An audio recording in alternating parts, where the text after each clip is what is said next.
Social media influences on violence by me, Ian Keith. So social media is a tool that's being used all over the world. As you can see in this graph by PW Research, in 2010, 0.97 billion people worldwide were using social media, and it's predicted that by 2021, 3 billion people will be using social media, so about a third of the population. In the stimulus packet, Edward Kessler states that the internet and social media are primary authorities for information, with the traditional media, radio, and the newspaper being a distant second.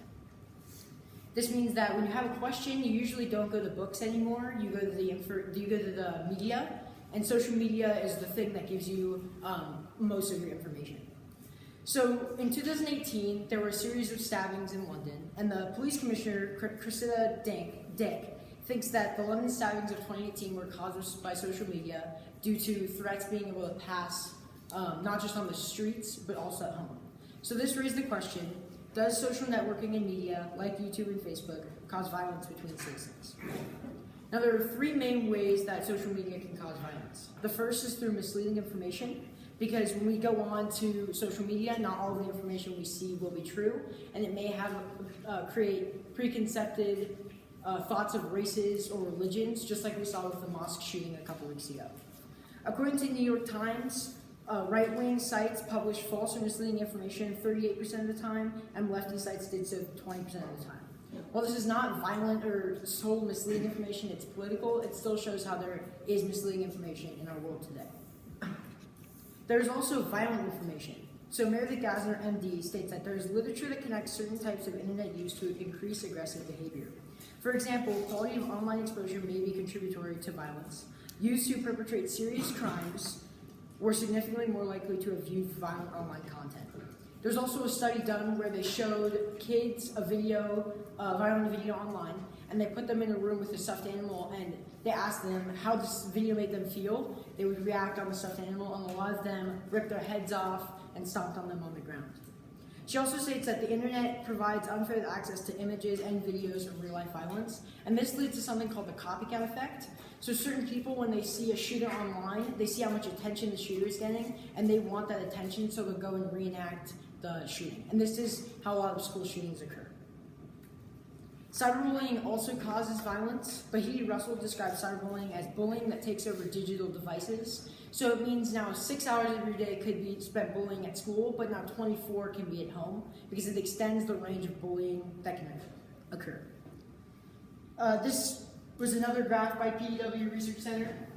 When they surveyed teens, 59% said they had experienced any type of cyberbullying listed, 42 offensive name calling, 32 spreading false rumors, 25 receiving explicit images they didn't ask for, and so on and so forth. So this shows how cyberbullying is also an issue.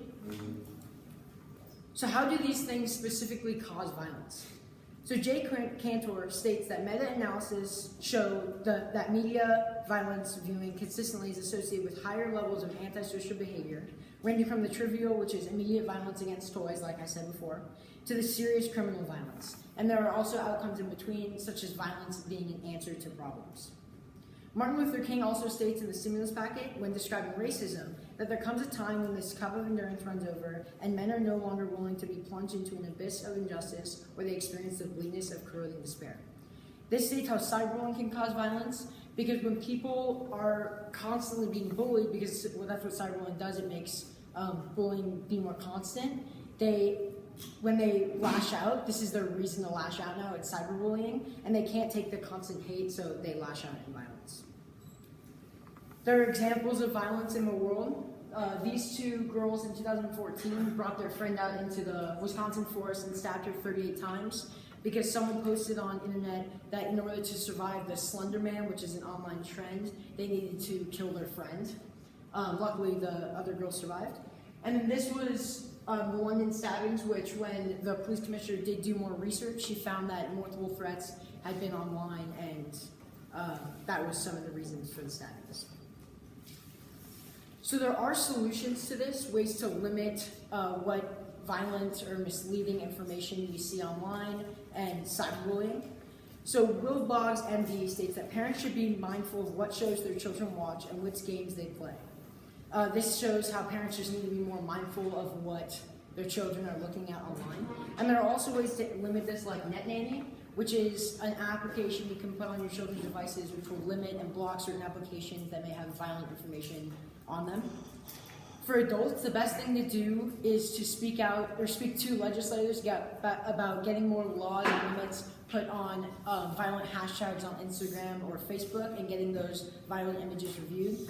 Although this will not solve the problem, it's a good start to dealing with a bigger task at hand. So the limitations are children can still be exposed through ads and information that cannot be blocked through things that can get through the program Net Nanny. And if they go to other people's houses, not all parents will adopt this, so they may experience it there in other environments.